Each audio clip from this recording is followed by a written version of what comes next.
My name is Rachel Donovan. I am 36 years old, and I manage other people's chaos for a living. 11 days before my brother's wedding in Hawaii, I discovered that our parents had no flights, no hotel room, and no place on any list that mattered. When I brought it up to the bride, she replied in a voice message so breezy, it could have come with a cocktail umbrella. "Oh my gosh, Rachel, don't stress. Hawaii is far. Maybe they're just not up for the trip." Then she laughed, a light little laugh, and the message ended. I listened to it twice standing in my kitchen, with a coffee going cold on the counter. Then I typed back 2 words.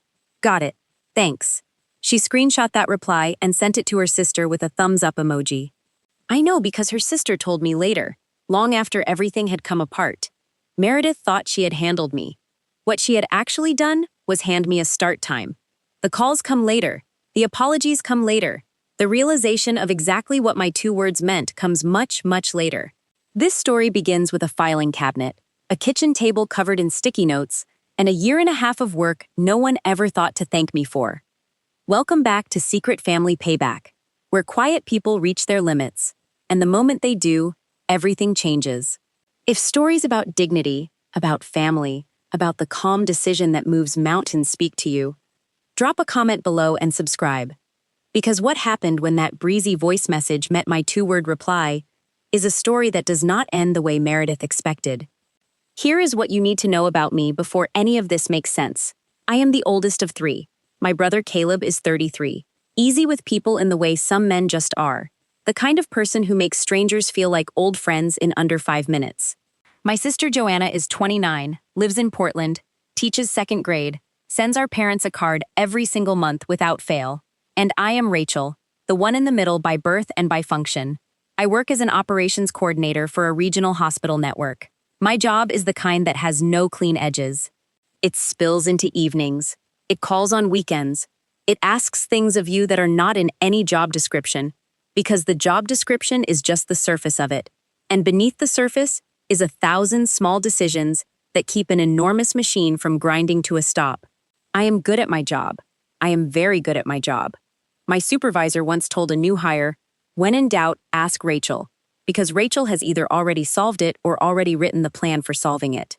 I did not grow up wanting to be the person who solves things. I just noticed early that if I did not, things did not get solved. And somewhere between noticing and doing, it became identity. At home it was the same. I did the taxes, I set up my parents' internet router twice, and neither time did I explain how I did it because explaining felt like more work than just doing. When my father had his knee replaced 2 winters ago, I was the one who built the recovery schedule, coordinated the physical therapy rides, and labeled every medication bottle in large print with the time of day and a color dot. Blue for morning, red for evening. Simple. My mother called me indispensable, which sounds like a compliment and functions like a life sentence. I never resented it. That is the part that took me the longest to examine honestly. I did not resent being useful. Being useful felt like being necessary.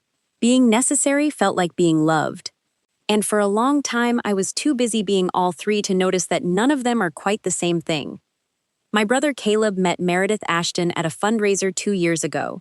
She had organized the event. He had attended it with a work colleague who had won tickets in a raffle. He spilled sparkling water on her table arrangement in the first 10 minutes, apologized so genuinely and with such self-deprecating humor that she laughed instead of minding, and by the end of the evening had her number saved in his phone. Meredith was 30, polished in the specific way of someone who has grown up watching other people be watched. She came from the kind of family where presentation was not a preference but a practice, a discipline taught early and maintained constantly, the way some families teach piano or church attendance. Her mother, Pamela Ashton, ran a luxury event and catering brand called Ashton Curated. You would recognize the logo before you recognize the name, cream and gold, clean serif letters, the kind of branding that suggests everything has already been approved. Caleb didn't see the architecture of it at first. He saw Meredith, and the version of Meredith he saw was warm and funny and genuinely interested in his stories about growing up in our parents' small house in Columbus with a father who fixed lawnmowers and a mother who did alterations out of the spare bedroom. He loved that she thought it was charming. He did not notice, for a while, that charming was the category she had placed it in. By the time he proposed, he had quietly left his job as a project manager at a mid-sized construction firm to take a director-level role at Ashton Curated, handling vendor logistics. The title was real.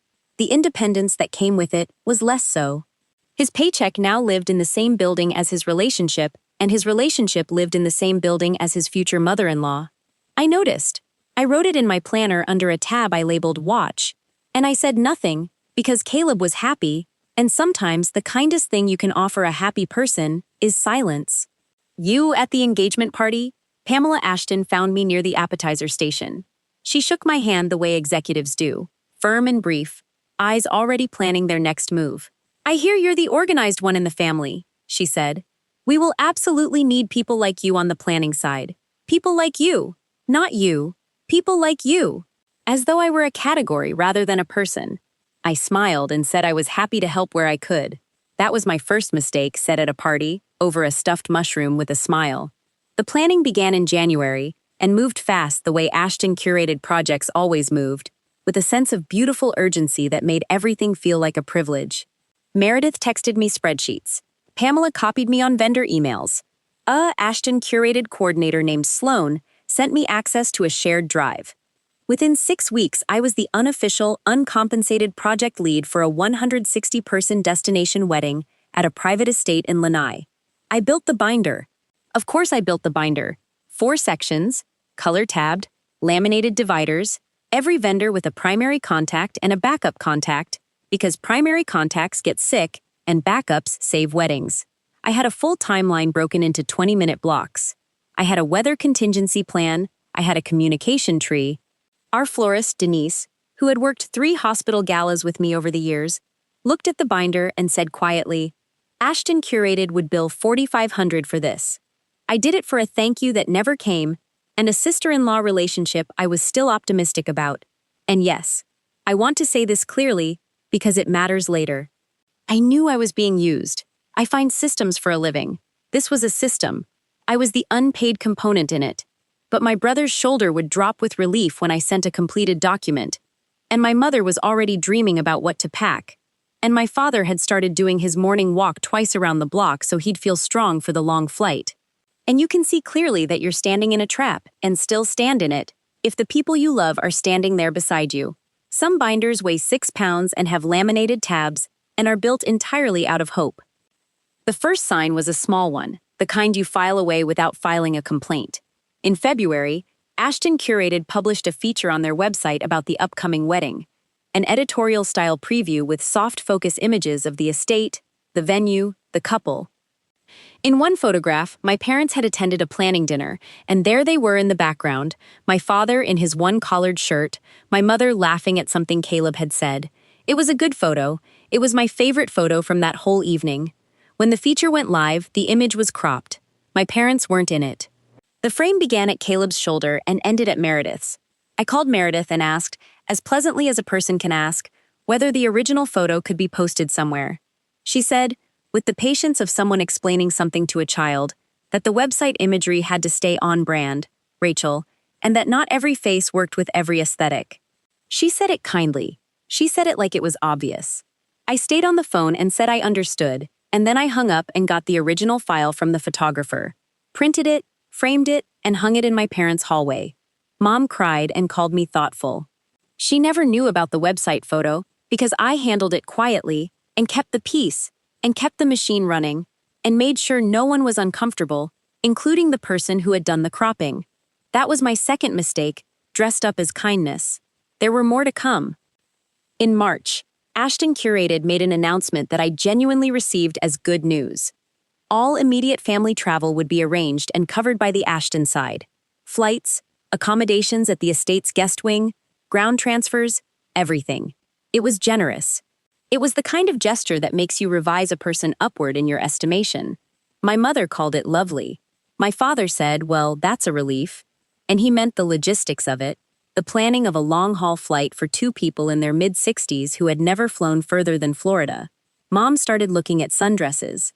Dad asked me once, casually, whether he should request an aisle seat. Not for himself, he said, tapping his knee. For the legroom. He smiled when he said it. He was excited. My father, who has spent his whole life asking for very little, was quietly excited about watching his son get married in Hawaii. I noted one thing. Because noting things is what I do. Travel was the only planning lane I was not allowed to touch. Every spreadsheet, every vendor invoice, every timeline draft crossed my desk or my inbox eventually. Except this one. Twice I asked the Ashton curated travel coordinator for my parents' confirmation numbers, just to log them. Twice I received a variation of the same smooth reply. We've got the family travel fully sorted, Rachel. Don't worry about it.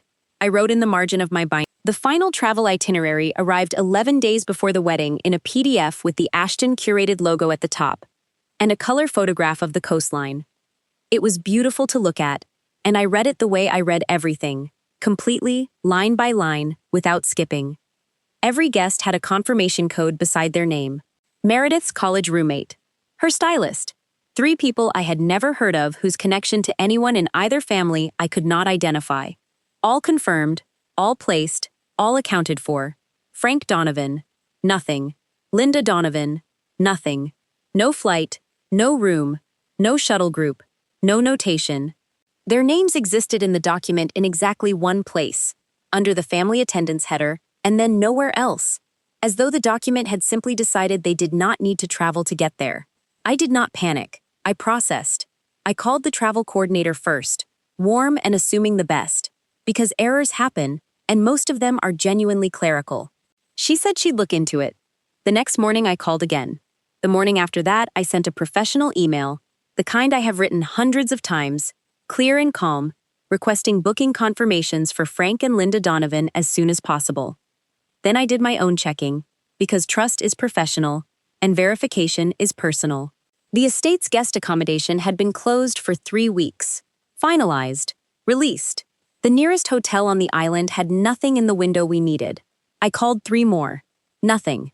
The only available rooms were being held by a large booking from, and I want you to appreciate the precision of this detail, an Ohio-based events company. I called the estate directly and asked, in my most professional voice, to add 2 guests to the family manifest. Immediate family of the groom. The front desk was gracious and completely immovable. The guest manifest is managed exclusively by Ashton Curated, they said. We cannot add names from our end for any reason. No manifest, no gate. No gate, no ceremony. 3 days passed. I watched my mother text Joanna about the dress she had found on sale. Periwinkle blue, $64, hanging on her closet door like a promise with a hanger. 3 days of that. On the 4th day, the travel coordinator replied. The entire email was one sentence. Per the family, that portion of the guest arrangements has been finalized. Per the family. I sat in my parked car outside the hospital and read that sentence until it stopped being a sentence and became a fact. Someone had made a decision. That decision had a phrase attached to it.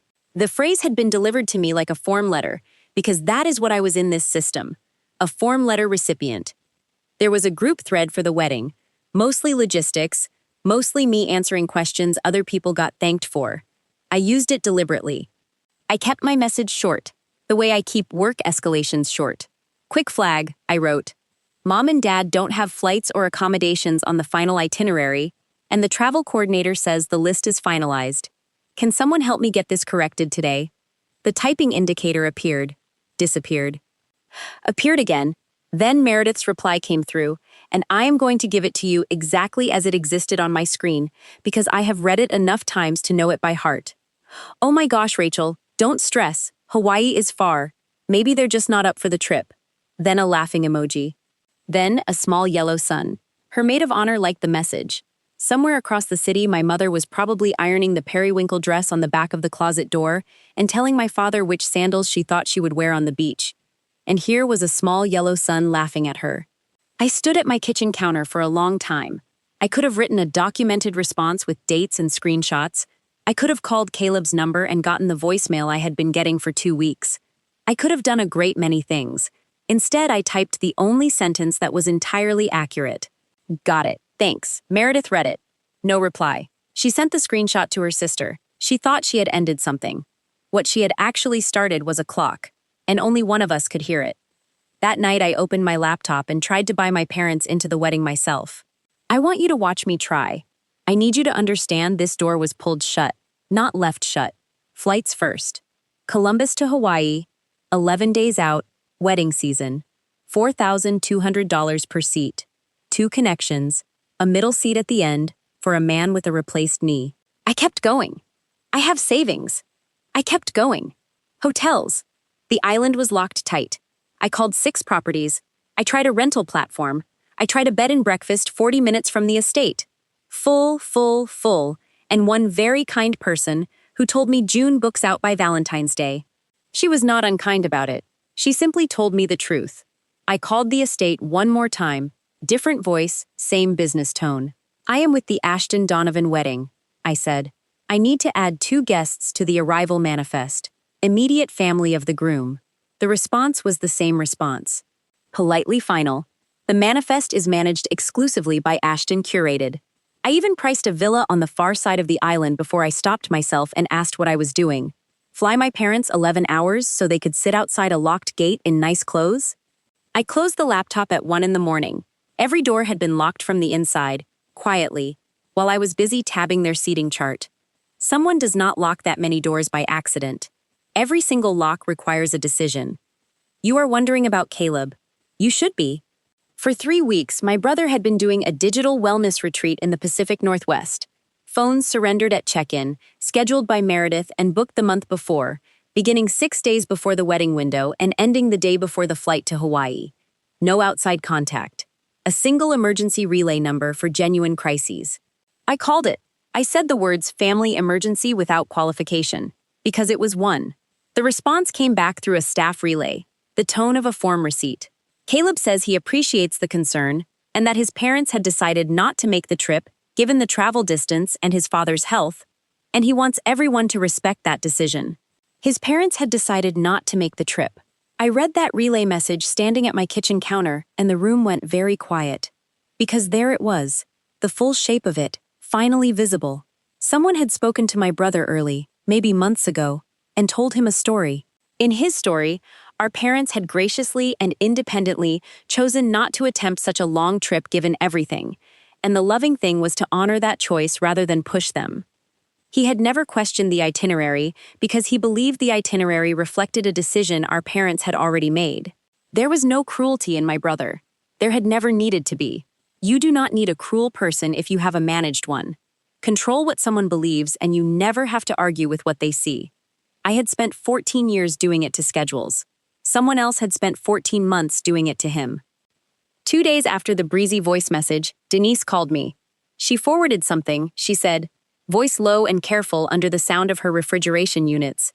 A vendor-side email thread she had been accidentally copied onto. The kind of thing that passes between logistics contacts without anyone thinking twice. Attached was a shuttle roster built from the final flight manifest. I scrolled it with my coffee going cold. Near the bottom, 2 names with a clean line drawn through them. Donovan F., Donovan L. Next to the strike-through, a note in the comment field. 4 words. Removed per MA request. MA Meredith Ashton. I sat with that email for a long time. I want to be precise about what I did not do with it. I did not forward it. I did not print it for a confrontation. I did not show it to Caleb or my parents or anyone. There was no courtroom coming. There was no verdict to deliver. It was simply the truth, sitting quietly in my inbox, confirming in 4 words what the laughing emoji had already told me in 1 image. What it changed was the story I had been telling myself. Every quiet fix I had performed in 14 months rolled back through me. The cropped photo, the smoothed-over slight, the twice-refused request for confirmation numbers, the binder built for people who were never going to thank me for it. I finally saw my own fingerprints on the machine that had removed my parents. You cannot unknow something like that. The only question it leaves you with is what you owe, and to whom.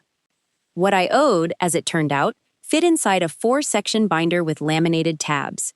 I took a personal day. I updated every contact, confirmed every vendor detail, printed a fresh cover page, and wrote the most professional letter of my career. It thanked Meredith and Caleb for including me in the planning process, formally withdrew my coordination role effective immediately, and noted that all materials were enclosed and organized for a seamless handoff. No accusations, no mention of manifests or removed names or 4-word comment fields. Clean and complete. I drove to the townhouse Caleb and Meredith shared and found Meredith between a spin class and a phone call, in the kind of matching set that cost more than my mother's monthly grocery budget. She looked at the binder on the table between us. She looked at me. Her expression was one I recognized from work. The look of, "You're being ridiculous," she said. "It's just logistics, Rachel. The family was never excluded. There were complications." She waved her hand over the word complications the way you wave over something small and already handled. I straightened the edge of the binder against the counter out of pure reflex and kept my voice at room temperature. "Everything is tabbed and current. Congratulations on the wedding." And I left. She let me go. That is the thing I keep returning to. She let me walk out the door, because people who have always been served by the background genuinely do not understand that the background can choose to move. She had never once considered that the machine might have a person inside it. I sat in my car in the driveway for 60 seconds with my hands on the wheel and felt something I can only describe as terrifying lightness. The specific physical sensation of putting down a weight you have carried so long you forgot it was not part of your body. If you have ever been the one who quietly makes everything work, the one who keeps the schedule and absorbs the cost and smooths the edges so everyone else moves comfortably, you know exactly how loud that 60 seconds of silence was. Drop a comment and tell me what you finally set down. I read every single one. And make sure you are subscribed, because what happened when Meredith opened that binder and realized what was no longer inside it is a story that deserves its own chapter. Here is what happens when 14 months of invisible work walks out of a project. At first, nothing. Then, everything. Slowly, the way a tide pulls back and shows you the rocks the boat has been resting on the whole time. The venue coordinator called me about the rehearsal dinner timeline, which had a conflict no one had caught. I was warm, and I was genuinely unhelpful. "I'm no longer on the coordination side," I said. "The Ashton curated events team will have what you need." Then I gave her the correct number, wished her a beautiful event, and went back to what I was doing, which was making a shopping list. The caterer's point of contact called about a dietary restriction form that hadn't been returned. Same response. Same warmth, same redirect. The string quartet manager called about a contracted start time that conflicted with the ceremony program. Same. I did not interfere with a single element of that wedding. I want that to be clearly understood. I did not cancel a vendor. I did not move a timeline entry. I did not breathe a word of anything to anyone who could use it to cause damage. I simply stopped performing the function I had been performing for free. And it turns out that is all it takes, when your work was the wall that everything else was built against. 10 days before the wedding, Meredith texted me for the first time since the laughing emoji. No greeting, no preamble. Quick cue, who's holding the ceremony program files? I looked at the message for a while. The old reflex moved in me, the way old reflexes do. The fixer, the smoother, the person who steps in, because stepping in is what she has always done. I typed back one line. All files are in the binder. Section 3, right-hand tab. She did not reply. But the calls from other numbers continued. More of them each day. Because 14 months of invisible work does not disappear when you stop doing it. It leaves a shape, and shapes, eventually, become visible. That evening, I drove to my parents' house and did the thing I had never once done in 14 years of managing this family. I sat down at their kitchen table with nothing in my hands and told them everything. No editing, no smoothing, no version shaped for comfort, the missing itinerary, the closed room block, the manifest, the 4 words in the comment field, the voice message with the laughing emoji, and the little yellow sun. I read it aloud off my phone, standing in their kitchen with the clock on the wall ticking, and the sound of the neighbor's sprinkler coming through the window screen. My mother was quiet for a long moment. Her hands went flat on the table. She looked at the periwinkle dress hanging on the closet door down the hall, visible through the open bedroom door, and she nodded slowly.